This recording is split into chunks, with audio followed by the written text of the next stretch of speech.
yesterday, I think someone left a comment and they were like, so in the video, I was really saying, hey, listen, we will hold people accountable to anything and everything else. I'm talking about black people now. You know, if the other day there was a story that came out, some white girl said something, she dropped the N word or something like that. She was saying, yeah, these broke blank ends out here, right?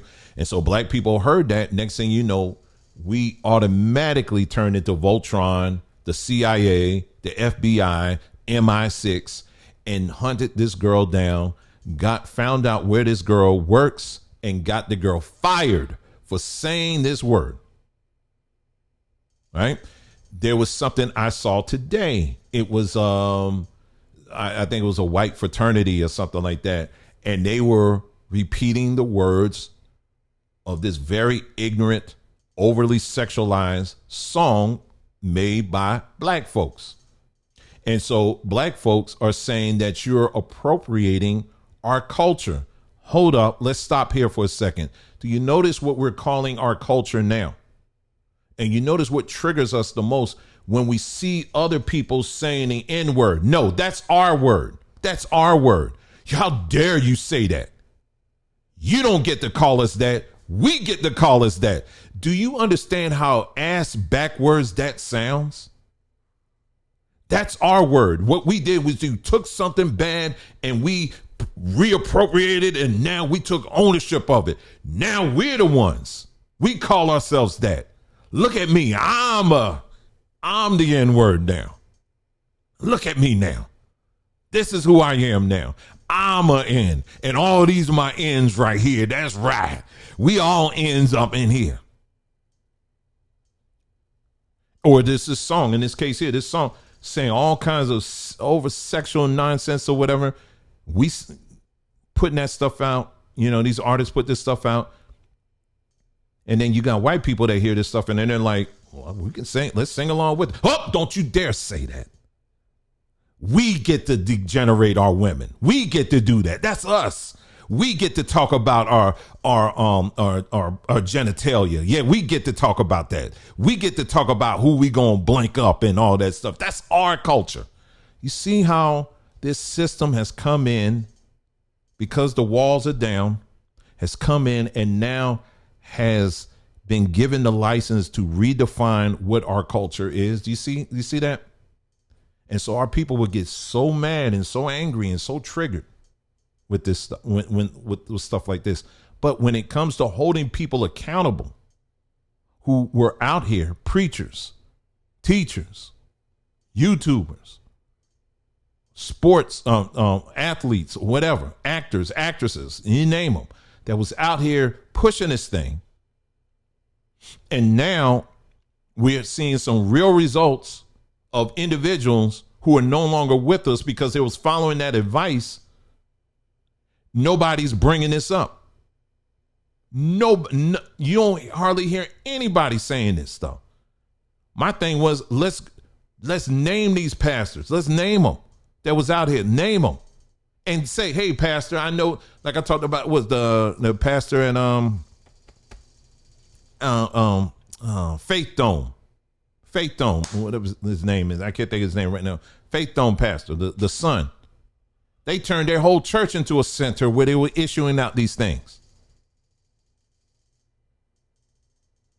But he's out here now talking about, I've been doing some study and research and I found out we're the real Hebrews, and he's breaking things down and going through the scriptures and bringing all this stuff down. And I was like, well, where's all this investigation when it came to you and your family pushing this stuff on our people? Where was all of that? And you got a history on top of that where anytime the government steps in and says, we're the government and we're here to help black folks. We got a whole history of that. And you telling me these preachers didn't have an ounce of sense to say, hold up, wait a minute. We got history right here alone. Nah, no, thank you. Y'all keep it moving. No. Now, one of them, they out there pushing, and now all of a sudden they feel that they can just pivot to something else and hope that you don't ignore. Don't remember that, child. Don't remember that. TD Jakes, all these folks out here. Many of you lost your friends, family, uncles, aunties, all that. And then you just pivot right along. Why? Because unfortunately in our culture, when it comes to holding people accountable, it's conditional. And usually the ones we hold accountable, it doesn't even, it's like, why are you, who cares about these people? These are the people you should be holding accountable. Especially when you're dealing with people who have lost their lives. It's crazy. And so anyway, that's what the video was really getting into. And I had one person who left a comment, and I'm saying person in brackets here, okay? I'm saying air quotes here, air quotes. And, they were pushing back a little bit. That's cool. And they were saying, well, it may not have been the perfect solution, but at least what it did was it stemmed the tide of people that was catching it, right?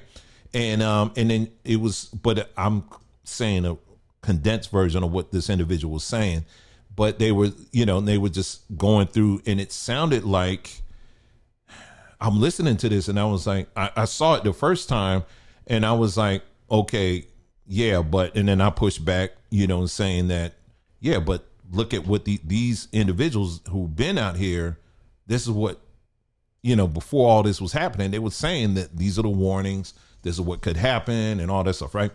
So they pushed back again and was saying, and literally repeated the same exact thing that they said before, word for word. And they threw in there that I have a degree. I have a bachelor's degree in this. And I'm like, well, all these people we're talking about have PhDs and have reviewed studies out here, sis. At least I thought it was a sis, right? And I said, so, yeah. So anyway, but I took note in how that response was, because I was like, because the way I'm paying very close attention to the text, of the content of the comment, right? Because I was like, the way this thing is written, it sounds like a bot to me.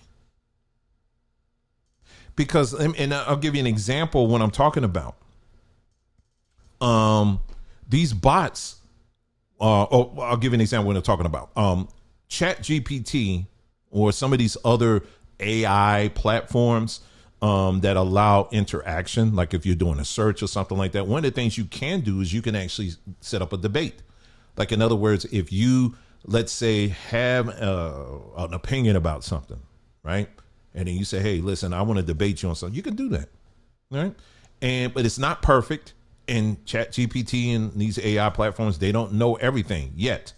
But, it's a good exercise, and it's kind of cool, And so I remember having this debate with Chat GPT on something. I even forgot what I was trying to remember what the topic was about.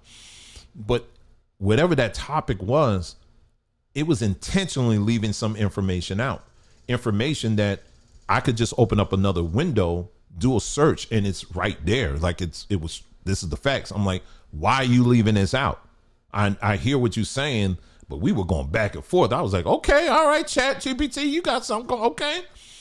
And then finally I was like, wait a minute. I kept putting my foot down and said, you're leaving this out, And then finally it came back and said, it acknowledged that, you know what, we're not perfect. This is still an early stage, so you're right. So let me give you a response again with the facts that you just brought, and it put it up there. You know what I mean? So that's not like, hey, I'm so smart, I beat Chat GPT, please. And it's not like that at all. It's, these are it's still software, you know what I mean? But it can, they do have access to a lot of information. Now, how do they get that information? Well, they release these things called bots, and these are like little small programs that basically you can embed wherever. All throughout social media, whatever, to present itself as a human engaging with other humans. But in reality, it's not. And so anyway, going back, finishing up my example here, that's what I concluded with this person, because the way that Chat GPT was responding to me, because it was repeating in the same format that this woman that I was talking to was repeating. And I was like, this don't even sound human once I started like thinking about it. I said, oh, no, you out of here. I blocked it. Once I kind of put two and two together, because I started seeing those patterns. You know what I mean? The patterns that I would see when debating with Chat GPT. I would see that I saw that same pattern in this person's comment. And then I said, well, let me go to this person's profile and see him. And the profile is it's like a ghost profile. It's like a random picture. There's no videos. There's nothing. So I said, this is probably this might be a bot. It could have been. It may have been a real person. Don't know. But what I will tell you is, as we get into this article, there is technology. A lot of times when you're out here in social media land, there are programs that will put things out and it will make you think that is a real person. It's not. And sometimes they will engage with people. And yeah, well, just like I was talking with Chat GPT, trying to engage like a human. But if you've done it for a minute, you can notice certain patterns and you'll realize, wait a minute, I'm not talking to a real person here, am I? So what they do with Chat GPT and other similar platforms, the way they gather their intel to make it more realistic is that they put these different bots out here to gather how people interact, how people debate, how people argue and all that stuff. They do that. They extract that information and put it into the Borg, so to speak, so that when they release the next release, and you're like, dang, man, this thing sounds just like I'm talking to a human, because they're learning from all this stuff that you're putting out here. From every comment, everything you leave in the chat, whatever, it's pulling and extracting that information. And that's how they're learning this stuff. They interviewed, was a lady with, it wasn't Chat GPT, it was another similar service. They asked her, I'm trying to remember what service that was. They asked her point blank. They said, well, how are you getting this information? How is your system getting collecting all this information? Are you using social media? And she was like, well, I don't want to talk about that right now. I'm not at liberty to say. Translation, that's what they're doing. Okay. So now that leads me to what we're, this article here, right here. U.S. ran secret anti-vaccine campaign to undermine China during the pandemic. You read that right. U.S. ran secret anti-vaccine campaign. Wait a minute. I thought the U.S. was actually promoting it. Well, let's look into this. Okay. And this is in the Japan Times. All right. So it's a lengthy article. I'll just highlight the basics, on this, and you can read it on your own. So one more time, you can do a screenshot of that, and then you can do a search on your own. Okay. So it says, at the height of the COVID-19 pandemic, the U.S. military launched a secret campaign to counter what is perceived as China's growing influence in the Philippines, a nation hit especially hard by the deadly virus.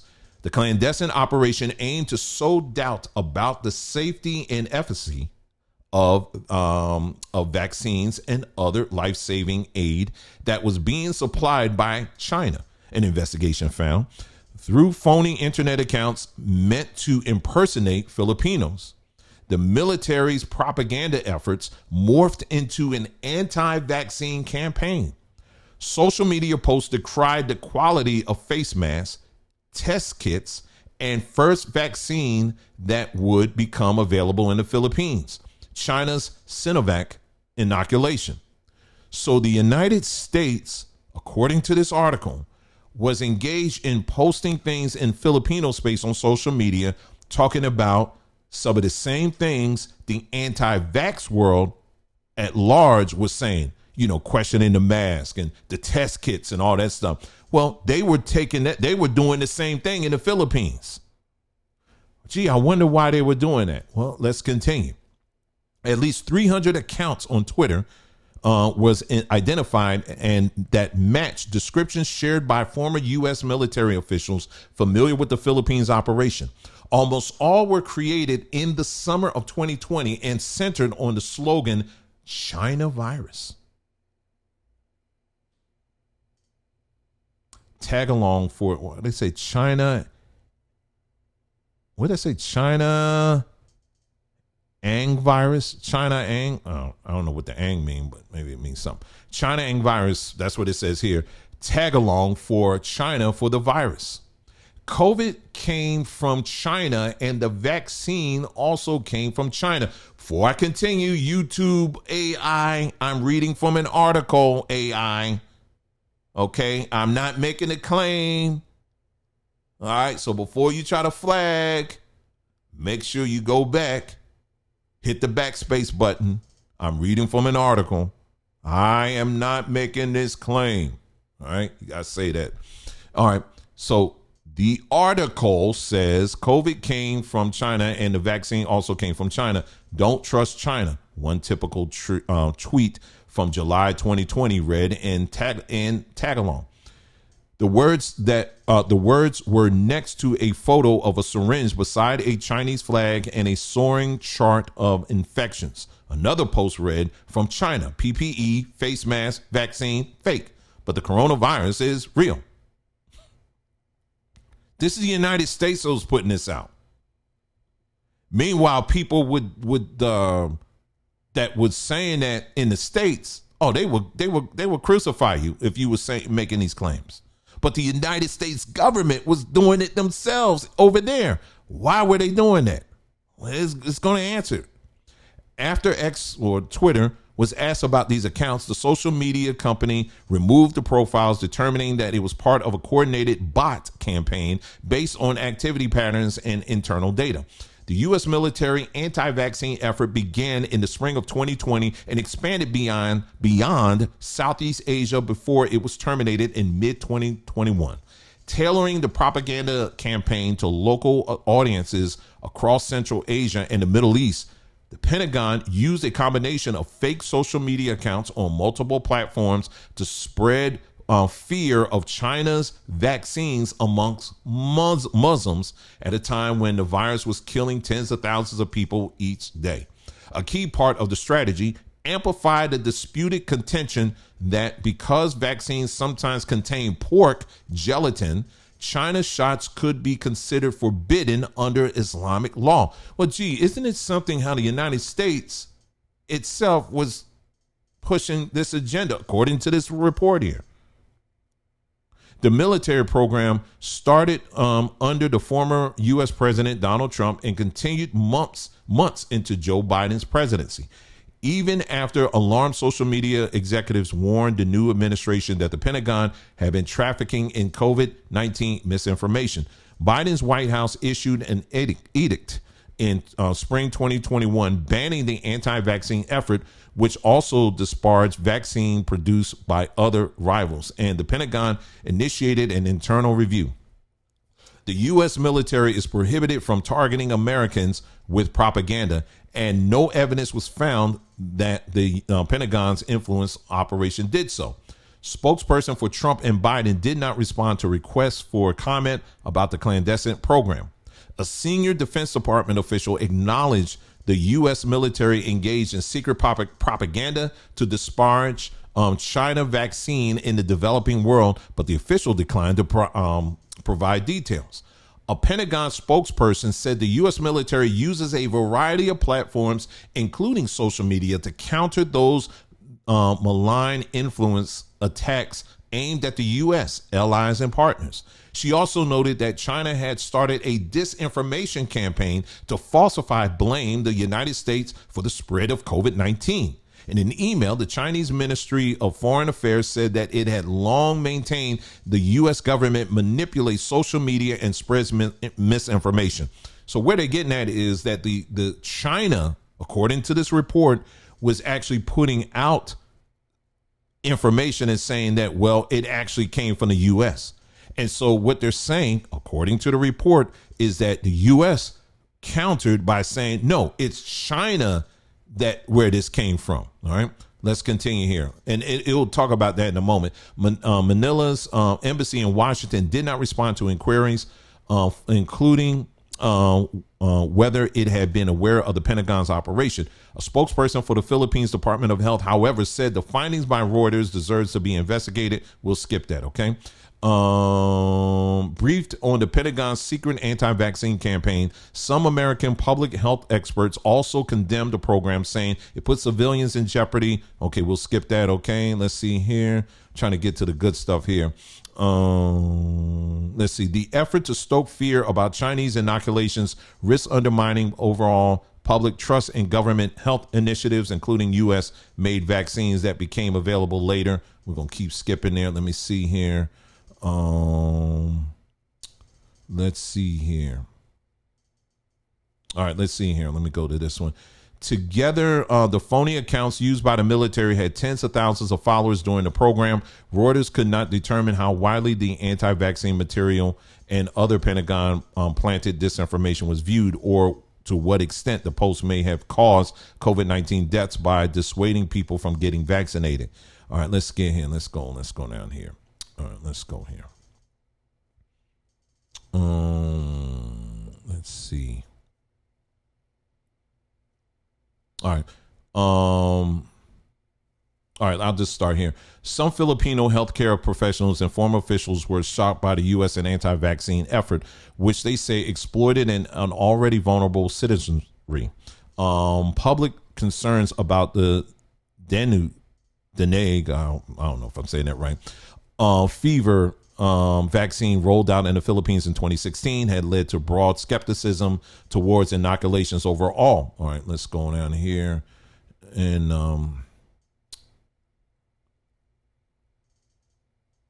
because I'll just answer what they were saying in this article here. Okay, I'll get to, I think this part will really get into it. All right.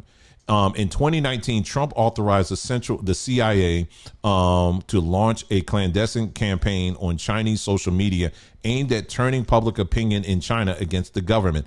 And as part of that effort, a small group of operatives used bogus online identities to spread disparaging narratives about Xi Jinping government. COVID-19 galvanized the drive to wage psychological operations against China. One former senior, okay, and it goes on.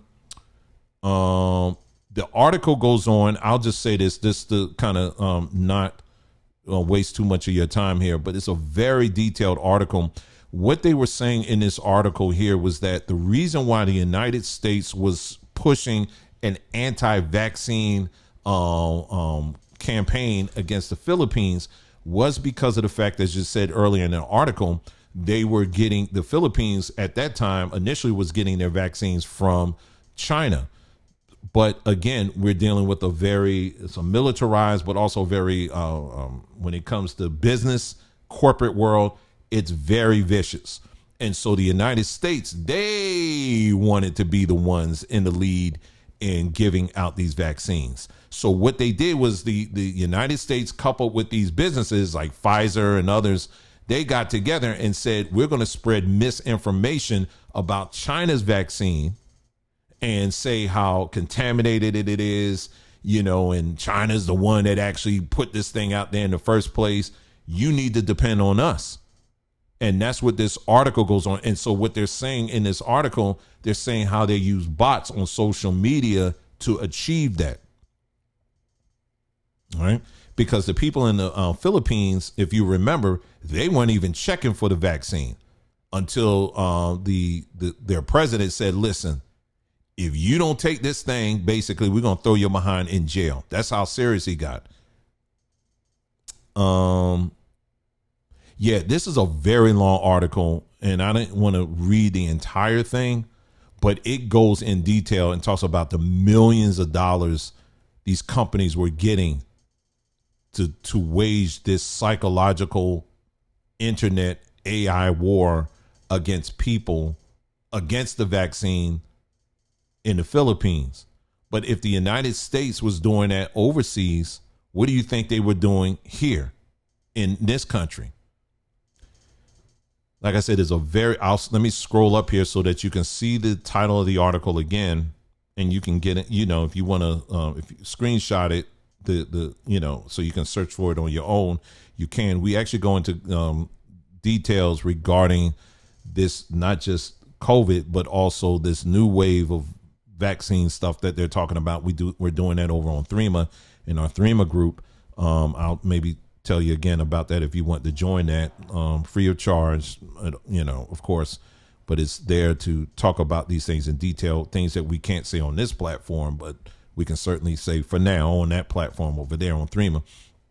The reason why I wanted to share this with you is because in social media, many of you are aware of this, is that, yes, you do have a lot of these bots and stuff that are on here.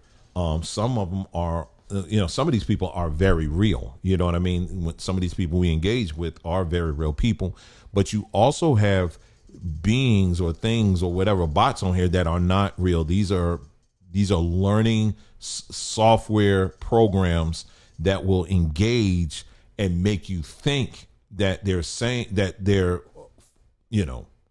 trying to engage with you and just having a conversation. But in reality, it's not. That's just it. It ain't reality. It's fake. And, and you have our own government. I'm talking about for us here in the States that is actively engaged in this stuff, because again, if they're doing this overseas, they've been doing this here, and so for me as a content creator, I have to learn too to pull back sometime, because when you're going back and forth, that takes out of you. You know what I mean? I'm like, I'm not going to let a bot to take away my energy. I ain't got time to be going back and forth with a bot. So my point is that this is why it's so important. This is one of the things we've been emphasizing on this platform. I was saying, you got many of our people that will follow some of these platforms. You've never seen the person, never seen them at all. You just see a black screen and you hear their voice. You don't know what you're hearing. They may be saying exactly the things you want. Oh, that's right. That's all right. All praise to the Most High or whatever, but in reality, you don't know what you're listening to. You don't know what's really behind on the other side of that. And then, like I said, it's the same thing in the chat, same thing in the comment section. This software, this AI software is getting very good. It's getting very good. And the next generation is called AGI. That's coming out.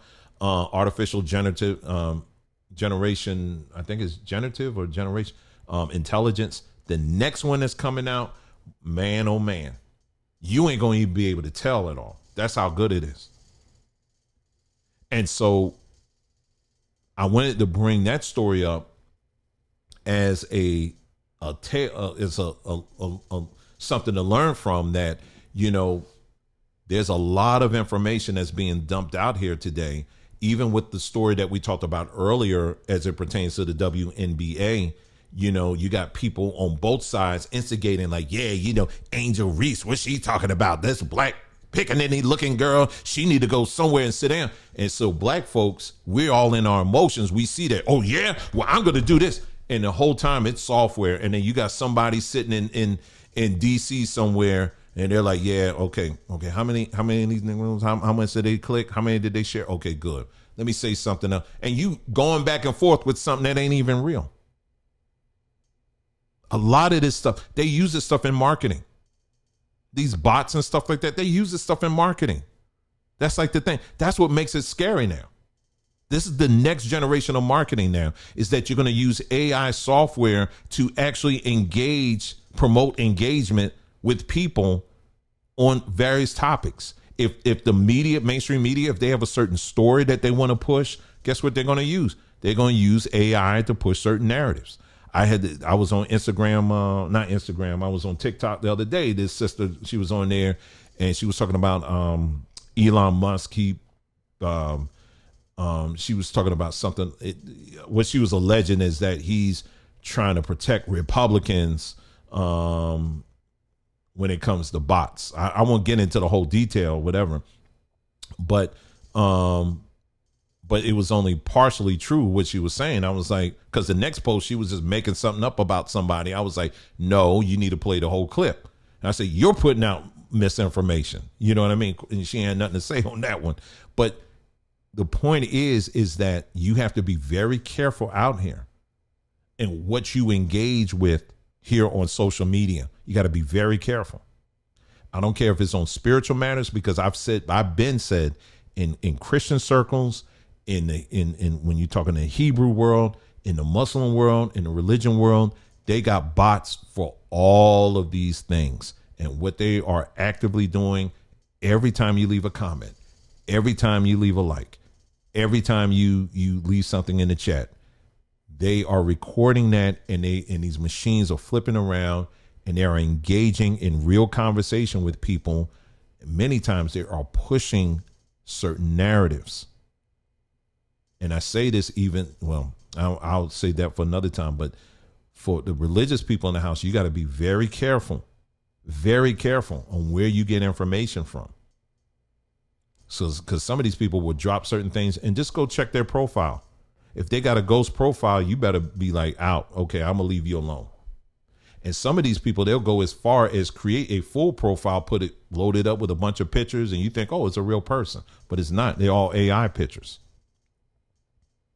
So this is where it's important for you to get yourself together, to get your head clean, to get your heart right, and all of that stuff, and sharpen your discernment, so that when you are out here in social media land, you'll be able to know. You feel that feeling like, I don't know if this is a real person or not.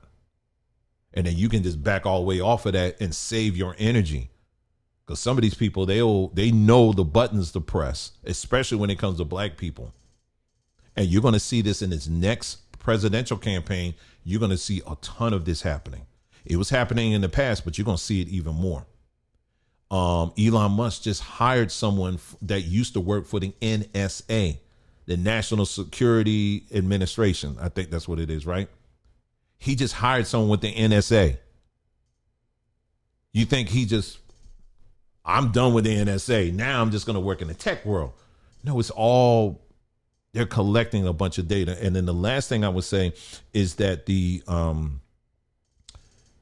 I use ChatGPT on my computer, right? Or I go to the website, log in, and then whatever questions or things I'm looking up, I'll find it, and that's it, right? Now they have it where, you can actually download it on your computer. I want you to pay attention to this, okay? I want everyone to pay attention to what I'm going to say, and then I'm done. Now they have it where it's software that you can actually download to your computer. And what it will do is it basically makes a copy of everything on your computer, everything. And so what it does is, and Apple is coming out, they call it Apple Intelligence, right? Play on words with AI, right? And what it is that it's making a snapshot of everything in your computer. So let's say, for example, Clayton was on his computer, and last week, and he was just reading an article, and he's like, dang, what was that article I was reading, or a book he just downloaded? It's like, dang, what was the name of that book? And so he's now going to have the ability to type into that AI software, and because it's constantly taking snapshots of everything on your computer, it's going to be able to retrieve it. Oh yeah, it was this book, Clayton. Here it is. But it's collecting literally everything on your computer. It's the same thing on our phones. The software that they have, for AI on your phones, when you download the app, it's collecting all of that data. It's collecting all of that.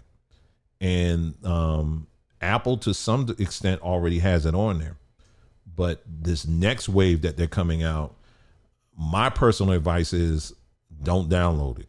You know what I mean? I think to some degree it's probably going to be inevitable. But if you're going to mess around with like something like ChatGPT, I would say stick to just the website version of it. It's collecting some information still with the cookies and all that, but not like if you download the program itself. You don't want to do that. You don't want to download that to your computer, because it's actually taking snapshots of everything on your computer, everything.